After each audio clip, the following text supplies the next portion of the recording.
Oke, 1, 2, 3. Baik.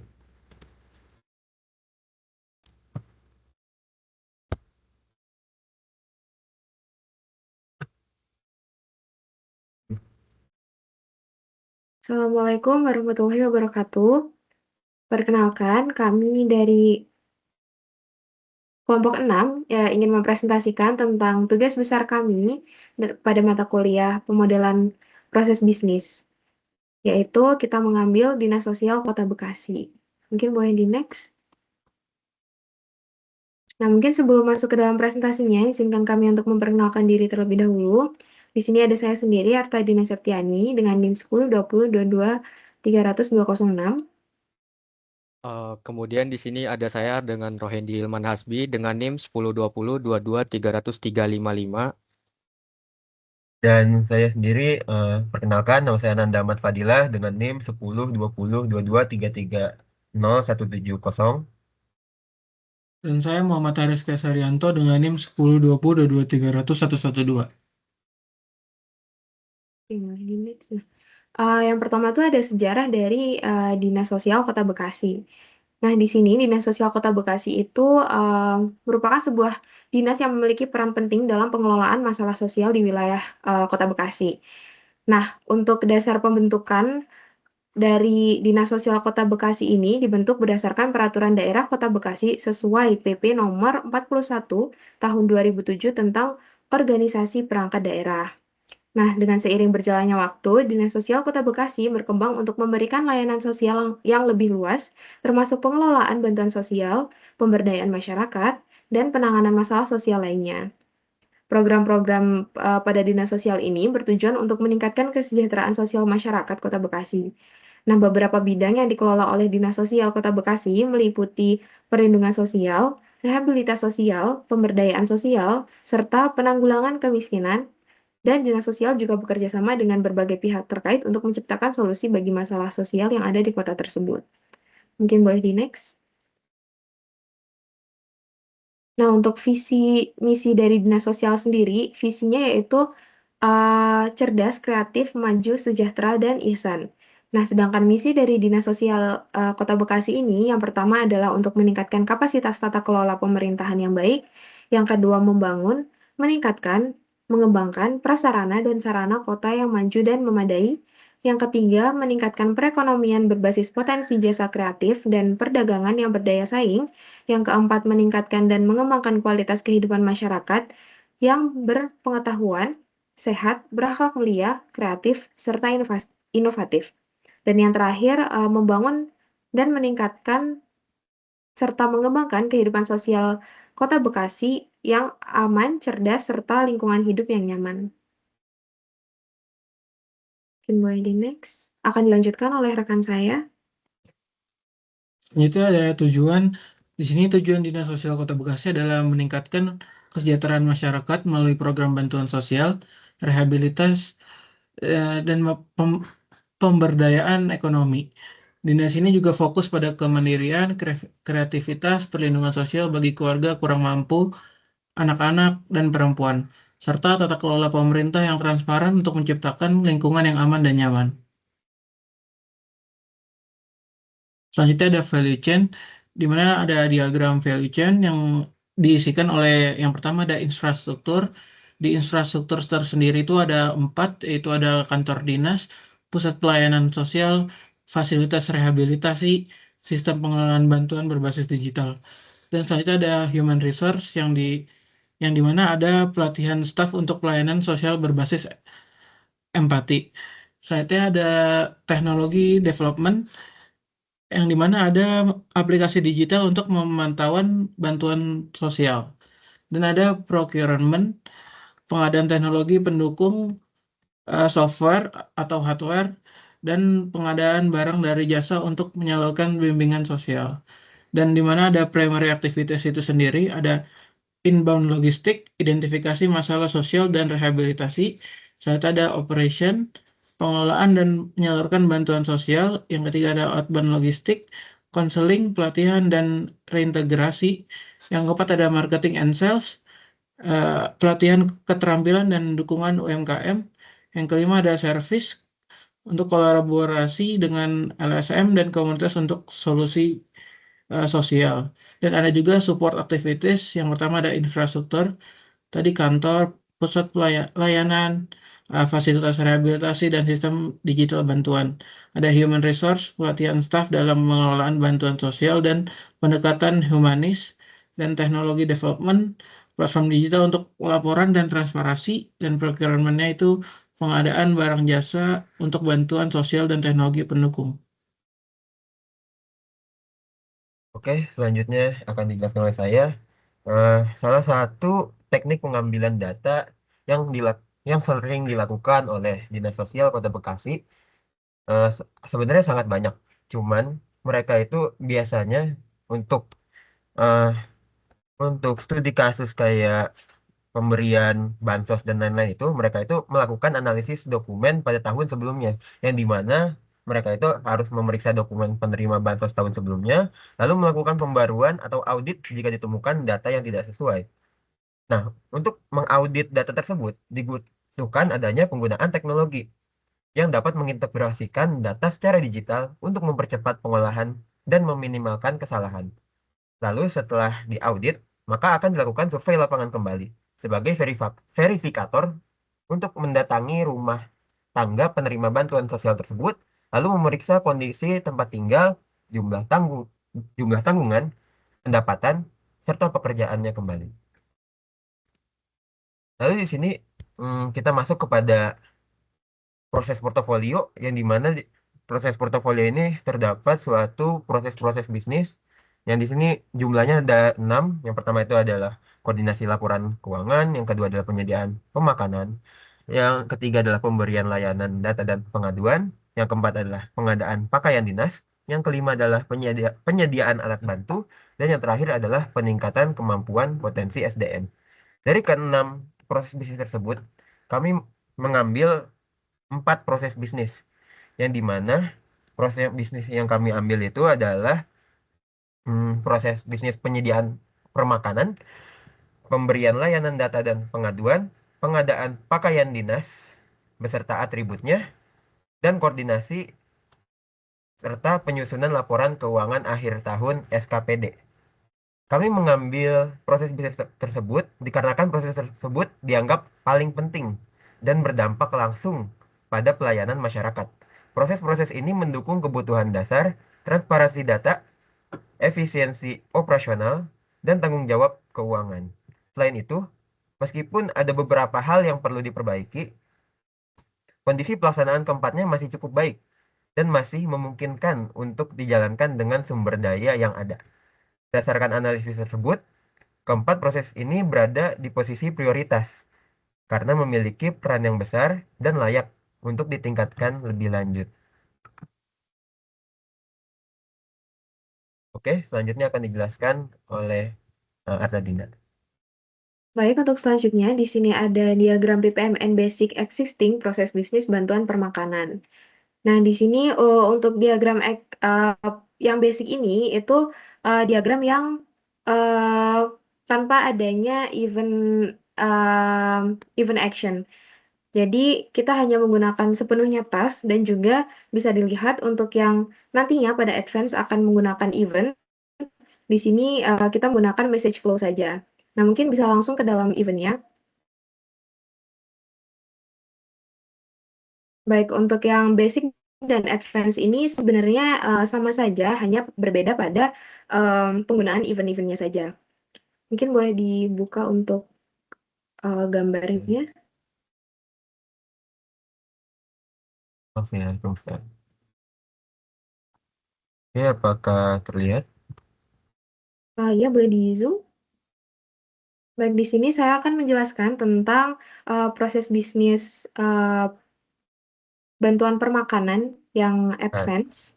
sebelumnya apakah terlihat nggak dari Dinda? Terlihat? Terlihat jelas ya? Iya. Boleh Bisa di dilanjut. zoom sedikit lagi? Oke, Oke. terima kasih.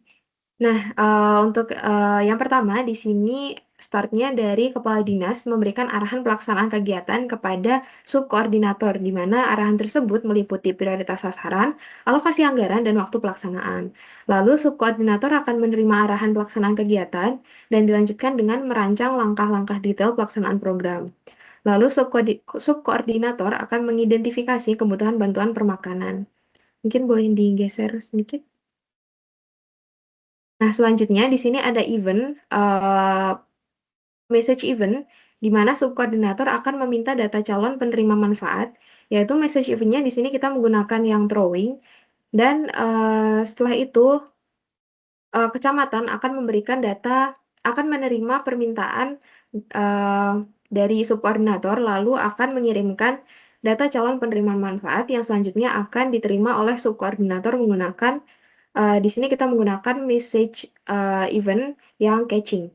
Selanjutnya ada gateway, di mana di sini subkoordinator akan mengecek kelengkapan data, dan jika data tidak valid, akan meminta pembaruan data kepada kecamatan, dan kecamatan akan mengirimkan pembaruan data kepada subkoordinator.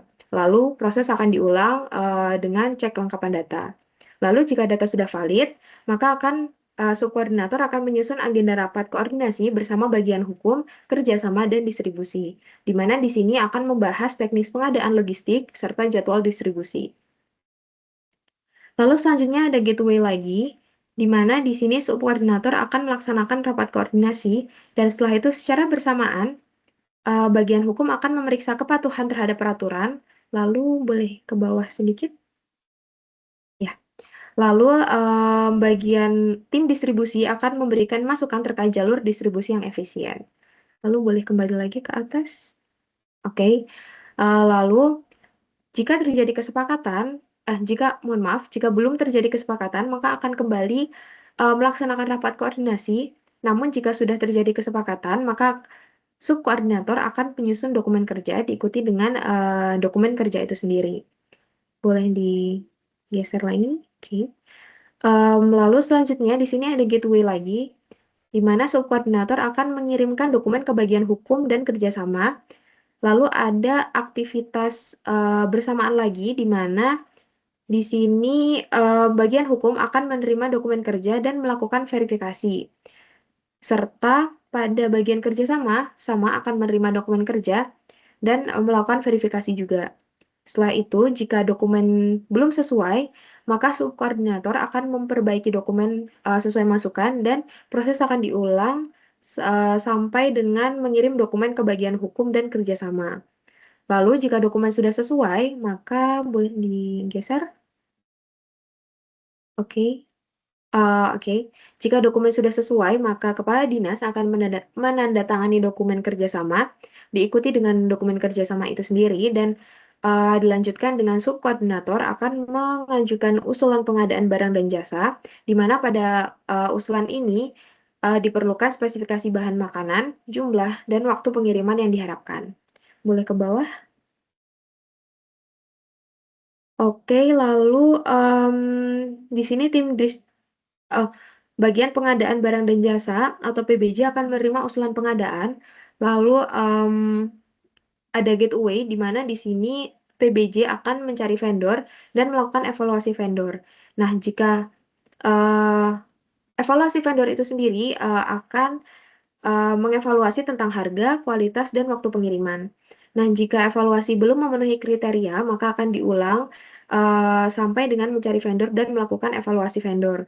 Lalu jika vendor sudah memenuhi kriteria, maka akan dilanjutkan dengan menyusun kontrak pengadaan. Diikuti dengan kontrak pengadaan itu sendiri, yang dimana di dalamnya mencakup rincian barang, waktu pengiriman, dan ketentuan pembayaran. Lalu setelah itu PBJ akan menandatangani kontrak dan dilanjutkan dengan mengirimkan kontrak untuk ditandatangani oleh vendor, di mana ini akan dikirimkan kepada vendor, dan PBJ akan menerima kontrak bertanda tangan. Di sini kita juga menggunakan event-based message event, di mana mengirim kontraknya kita menggunakan drawing dan menerima kontraknya menggunakan catching. Lalu dilanjutkan dengan gudang dinas sosial akan menerima barang. Di sini kita juga menggunakan message event, menggunakan catching saja. Lalu dilanjutkan dengan gateway. Di sini PBJ akan memeriksa barang yang akan datang, dan jika barang belum sesuai, maka PBJ akan mengirimkan permintaan barang diganti kepada vendor. Nah, jika barang sudah, lalu dilanjutkan dengan menerima barang pengganti dari vendor. Nah, jika barang sudah sesuai, maka gudang akan menyimpan barang. Boleh ke atas. Nah, selanjutnya dilanjutkan dengan subkoordinator akan melakukan verifikasi akhir terhadap barang yang sudah diterima. Boleh kembali ke bawah. Nah, setelah itu, tim distribusi akan menyusun jadwal dan rute distribusi, lalu dilanjutkan dengan mendistribusikan bahan makanan kepada penerima manfaat. Di sini kita juga menggunakan message event drawing. Lalu, tim distribusi akan menerima bukti penerimaan yang berupa dokumen bukti penerimaan, dan selanjutnya akan meminta umpan balik dan akan dilanjutkan dengan menerima kumpulan umpan balik, di mana untuk meminta umpan balik dan menerima kumpulan umpan balik ini akan dibantu oleh kecamatan. Jadi di sini kita memintanya kepada kecamatan. Boleh next ke atas, oke. Lalu dilanjutkan dengan subkoordinator akan menyusun laporan pelaksanaan program, diikuti dengan laporan pelaksanaan program, di mana di dalamnya terdapat pencapaian, kendala, dan rekomendasi untuk pelaksanaan di masa depan. Lalu, kepala dinas akan melakukan evaluasi akhir program dan diikuti dengan di sini ada gateway, apakah program berjalan lancar. Boleh sedikit ke atas? Udah mentok kalau di sini. Oke, mungkin boleh di zoom lagi. Nah, di sini kepala dinas, jika programnya lancar, akan menjadikan evaluasi sebagai panduan program berikutnya, dan jika belum berjalan lancar, maka akan mengimplementasikan rekomendasi perbaikan untuk program yang serupa. Lalu, jika evaluasi sudah dijalankan, maka program untuk bantuan permakanan ini sudah berakhir.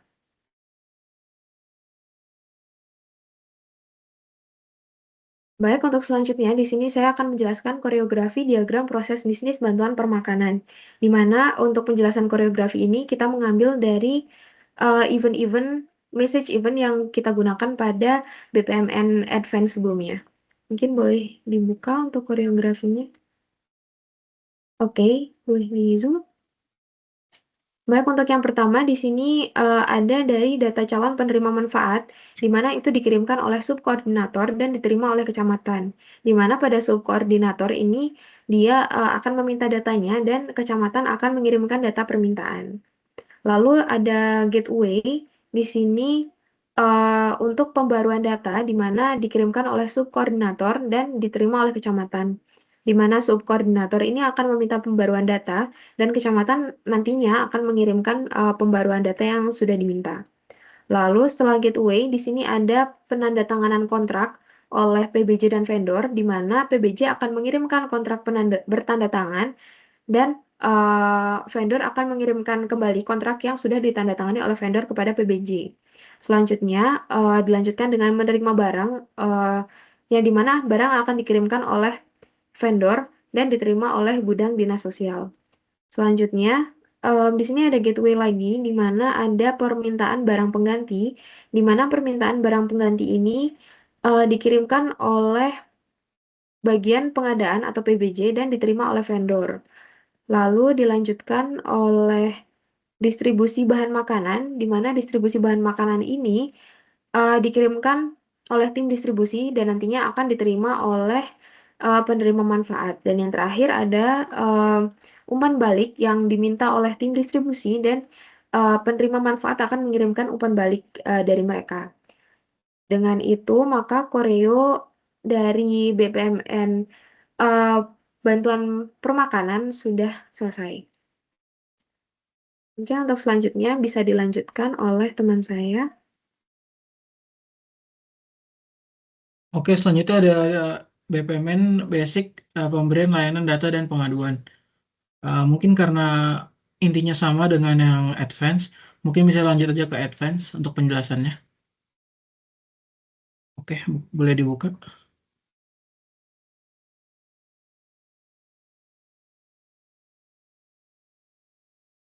Oke, apakah terlihat? Terlihat. Oke, di sini pertama pertama pertama eh, su- subkoordinator menerima laporan dari kecamatan terkait PPKS terlantar, menghasilkan sebuah dokumen laporan dan subkoordinator memverifikasi laporan tersebut. Setelah itu ada gateway. Jika tidak lengkap, maka subkoordinator meminta kecamatan untuk melengkapi data yang belum valid atau belum lengkap menggunakan message flow through. Selanjutnya, jika sudah diverifikasi, kecamatan akan mengirim balik data tersebut ke subkoordinator. Setelah itu, eh, subkoordinator mengirimkan laporan yang sudah diverifikasi ke koor ke Kabit Rehabilitasi Sosial. Selanjutnya, rehabilitasi sosial menerbitkan perintah tindak lanjut dan menghasilkan surat perintah. Setelah itu, eh, Kabak Rehabilitasi Sosial mengirimkan surat perintah kepada subkoordinator.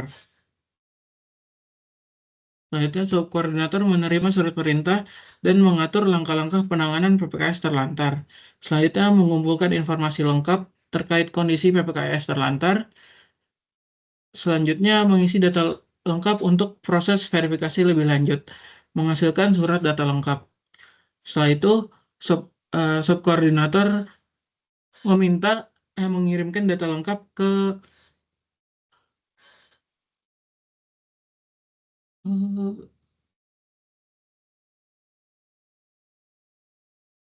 mengirimkan data lengkap ke Disduk Capil. Disduk Capil. Selanjutnya, Disduk Capil mengirimkan konfirmasi verifikasi kepada subkoordinator. Setelah itu, subkoordinator menyusun laporan lengkap penanganan PPKS terlantar dan menghasilkan surat lengkap penanganan PPKS terlantar. Setelah itu, subkoordinator mengirimkan laporan yang mencakup hasil verifikasi dan rekomendasi. Setelah itu, subkoordinator mengirimkan laporan ke Kabit Rehabilitasi Sosial dan Kabit Rehabilitasi Sosial memeriksa laporan tersebut. Apakah laporan tidak lanjut disetujui atau tidak? Jika tidak, maka Kabit Rehabilitasi Sosial meminta perbaikan atau revisi pada laporan. Setelah itu, subkoordinator merevisi laporan dan mengirim ulang kepada Kabit Rehabilitasi Sosial. Setelah itu, Kabit Rehabilitasi Sosial eh, memberikan pelaksanaan tugas kepada subkoordinator. Setelah itu, subkoordinator melakukan pelaksanaan kegiatan dan menyusun dan mengirimkan laporan hasil pelaksanaan kegiatan yang menghasilkan surat hasil laporan kegiatan. Selanjutnya, subkoordinator mengirimkan laporan hasil kegiatan ke Kabit Rehabilitasi Sosial dan proses selesai.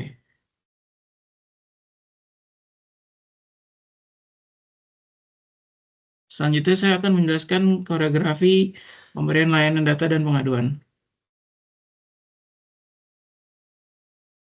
Nah, yang pertama ada meminta kecamatan melengkapi ulang data yang dilakukan oleh subkoordinator, eh, meminta melengkapi ulang data. Setelah itu menerima laporan yang sudah diverifikasi oleh kecamatan dan kecamatan mengirimkan laporan yang sudah diverifikasi.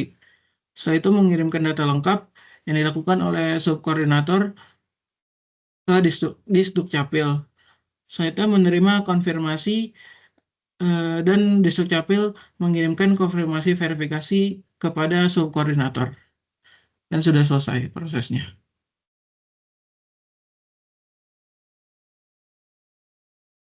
Oke, selanjutnya saya akan menjelaskan hmm, diagram BPMN terkait pengadaan pakaian dinas beserta atribut kelengkapannya. Mungkin karena basic itu mirip-mirip kayak advance, mungkin kita masuk ke advance aja ya. Masuk advance. Oke, izinkan saya ini apa ya? Ini. Aduh, jadi Huh. Nah,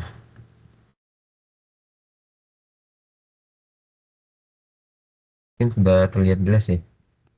Oke, proses dimulai dari sekretaris dinas menginstruksikan pengadaan pakaian dinas, lalu instruksi tersebut diterima oleh Kasubag Umpek, menerima instruksi dari sekretaris dinas, dan akhirnya Kasubag Umpek menyedia menyesuaikan kebutuhan pakaian dinas dengan jumlah aparatur yang tersedia. Lalu di sini terdapat gateway, yang dimana gateway di sini adalah eh, Kasubag Umpek mencari pihak ketiga sebagai penyedia barang atau jasa. Saat dia mencari, dia akan mengirimkan permintaan bekerja sama dengan vendornya melalui message event yang throwing. Lalu di sini terdapat gateway, apakah diterima atau tidak. Jika tidak, maka Kasubag Umpek akan mencari kembali vendornya. Jika diterima, maka akan dari vendor tersebut akan mengirimkan suatu catching message event yang berisikan penerimaan konfirmasi persetujuan kerjasama. Lalu Kasubag Umpek akan mengirimkan data ukuran pakaian dinas yang diambil dari dokumen data ukuran pakaian. Setelah itu terdapat hmm, ini, lalu vendor akan menerima apa apa ya sih, maaf ya.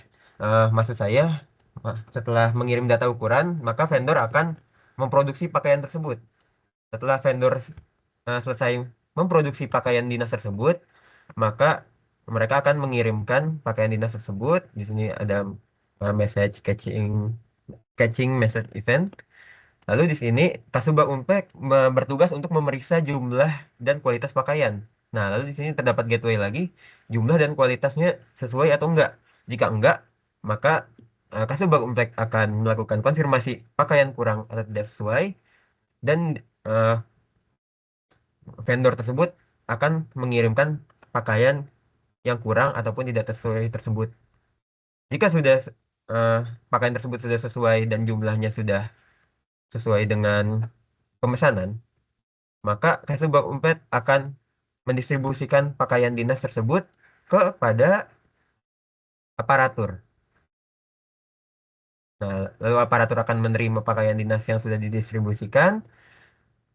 Lalu di sini Kasubag Umpet akan membuat tanda terima penyerahan pakaian dinas. Dan aparatur harus menandatangani tanda terima pakaian dinas tersebut. Lalu setelah menandatangani tanda terima pakaian dinas tersebut, Kasubag Umpet akan menyusun laporan pengadaan pakaian dinas, yang dimana akan dihasilkan suatu laporan pakaian dinas, dan Kasubag Umpet akan menyerahkan laporan pengadaan pakaian dinas kepada sekretaris dinas. Lalu setelah laporan tersebut diterima oleh sekretaris dinas, maka laporan tersebut akan diarsipkan ke dalam database laporan pengadaan pakaian dinas. Dan proses pengadaan pakaian dinas eh, untuk aparatur di Dinas Sosial Bekasi selesai. Oke, selanjutnya saya akan menjelaskan bagian koreografi dari pengadaan pakaian dinas beserta atribut kelengkapannya di Dinas Sosial Bekasi. Nah, seperti yang kita tahu, koreografi ini adalah hubungan antara eh, antara aktor internal dan juga eksternal, yang dimana pada pengadaan pakaian tersebut, aktor internalnya di sini adalah Kasubag Umpek, dan aktor eksternalnya yaitu adalah penyedia barang atau jasa, atau yang saya sebutkan tadi berupa vendor. Nah, di sini eh, dimulai dengan sekretaris dinas tadi ya, menginstruksikan pengadaan pakaian dinas. Lalu Kasubag Umpek akan mengirimkan permintaan bekerja sama, yang dimana mereka akan Kasubag Umpek akan mengirimkan dokumen permintaan bekerja sama, dan penyedia barang atau jasa akan mengirimkan penerimaan persetujuan bekerja sama. Lalu setelah itu, Kasubag Umpek akan mengirimkan data ukuran pakaian dinas, yang dimana mereka mengirimkan dokumen ukuran pakaian dinas kepada penyedia barang ataupun jasa. Lalu di sini terdapat suatu gateway, yang dimana gateway tersebut adalah untuk konfirmasi jikalau pakaian tersebut sudah diterima oleh Kasubag Umpek. yang dimana bisa kita lihat di sini penyedia barang atau jasa itu mengirimkan pakaian dinas, lalu Kasubag Unpad menerima pakaian dinas, lalu di sini adalah proses verifikasi, yang dimana Kasubag Unpad ini akan melakukan konfirmasi pakaian kurang atau tidak sesuai. Jika kurang, maka Kasubag Unpad akan mengirimkan dokumen kekurangan atau ketidaksesuaian pakaian. Jika sudah sesuai, maka proses pengadaan pakaian sudah selesai. Oke, selanjutnya akan dilanjutkan oleh Saudara Asmi. Oke, baiklah. Selanjutnya saya akan menjelaskan BPMN Basic Existing Koordinasi dan Penyesuaian Laporan Keuangan Akhir Tahun SKPD. Nah, karena di sini basic itu cuman sama seperti dibilang teman saya tadi, maka boleh lanjut aja kita ke BPMN yang advance-nya.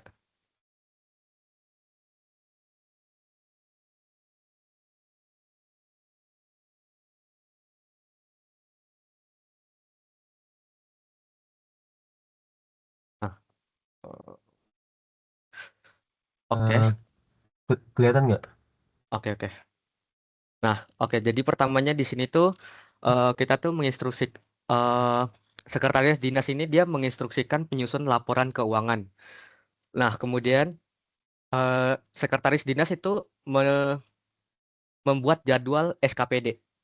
Kemudian di sini kita menggunakan gateway yang ada itu mengidentifikasikan kebutuhan data dan dokumen pendukung setiap bagian di SKPD. Nah, di sini terbuatlah dokumen pendukung laporan.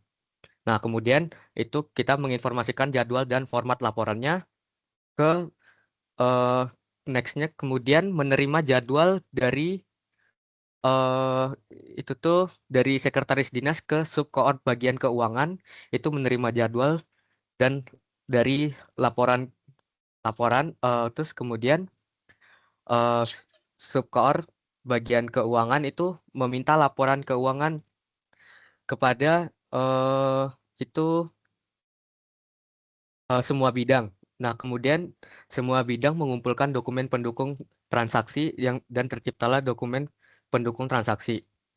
Nah, kemudian semua bidang mengirimkan memverifikasi kepada subkoord bagian keuangan, itu memverifikasi kelengkapan datanya apakah sudah lengkap atau belum.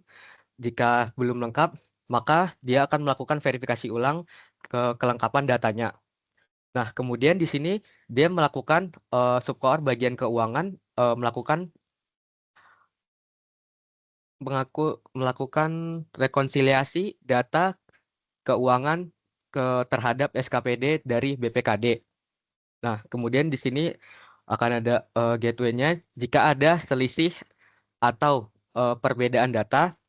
Nah, jadi jika tidak ada selisih atau perbedaan data, maka datanya akan selesai dan tidak ada perselisihannya. Nah, jika ada perselisihan, maka dia akan memperbaiki ulang selisih atau perbedaan data tersebut. Nah, kemudian subkoor bagian keuangan itu menginput data keuangan ke sistem akuntansi daerah. Terciptalah itu data keuangan. Kemudian itu menyusun draft subkoor bagian keuangan, menyusun draft laporan keuangan awal. Kemudian di sini kita menggunakan gateway yang dimana itu dia mengadakan rapat dengan divisi sekretariat dinas, subkoor bagian keuangan dan semua bidang. Nah, kemudian jika jika ada koreksi hasil ini, maka subkoor bagian keuangan akan mengirimkan draft laporan keuangannya ke, oke, boleh di scroll ke bawah, itu ke BPKAD. Nah, BPKAD itu menerima informasi laporan keuangan, kemudian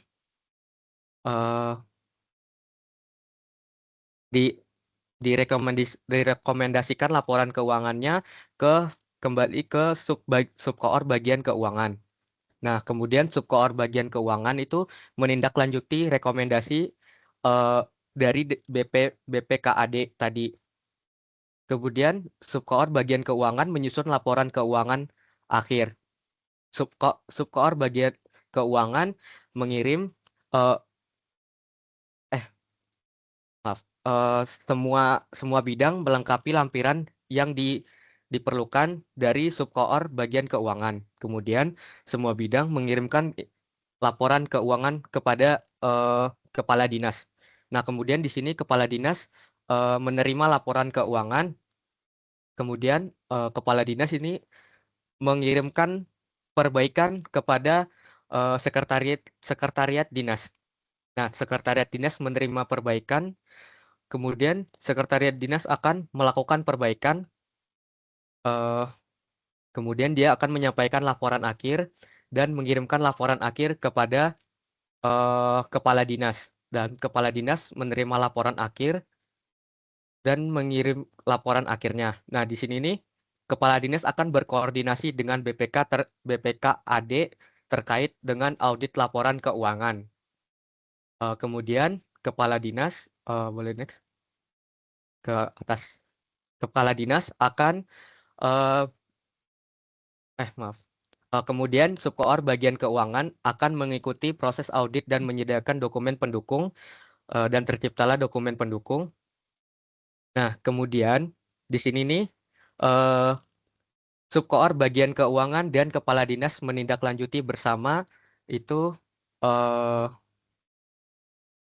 hasil berdasarkan rekomendasi.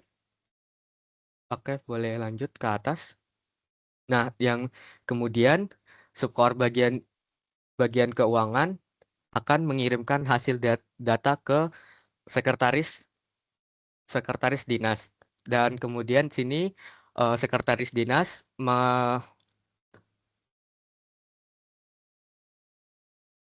mengarsipkan laporan keuangan dan dokumen pendukung dalam bentuk fisik digital. Dan kemudian proses bisnis selesai.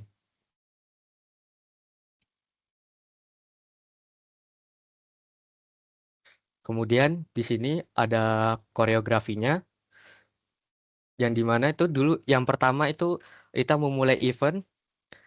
Yang pertama ada sekretaris dinas itu menyusun format laporan dan jadwal dan mengirimkannya ke subkoor bagian keuangan. Nah, kemudian subkoor bagian keuangan ini mengumpulkan dokumen pendukung ke semua bidang. Kemudian di sini ada gateway yaitu jika menyelesaikan subkoor bagian keuangan menyelesaikan selisih atau perbedaan data itu mengirimnya ke sekretaris dinas. Jika tidak selesai, maka subkoor bagian keuangan akan memperbaiki ulang selisih atau perbedaan data. Kemudian subkoor bagian keuangan akan menyusun draft laporan keuangan kepada kepala dinas. Dan yang kemudian subkoor bagian keuangan mengarsipkan laporan keuangan dan dokumen pendukung kepada sekretariat dinas. Dan proses bisnis selesai.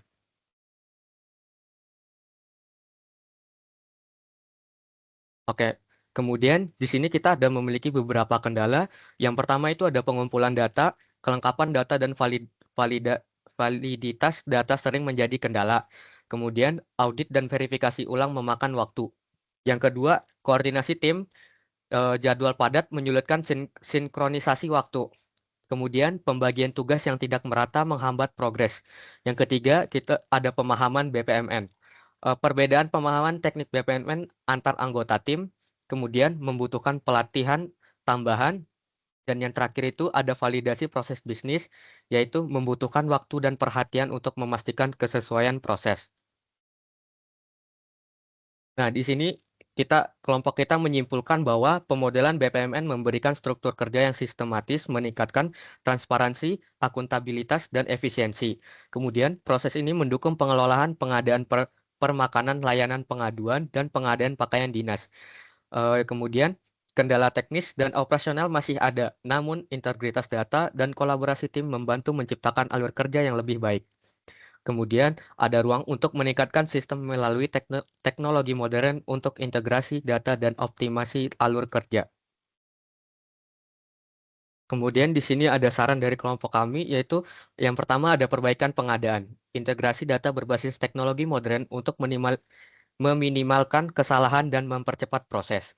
Yang kedua, optimalisasi layanan aplikasi pelaporan untuk pengaduan masyarakat dan kanal komunikasi yang lebih responsif.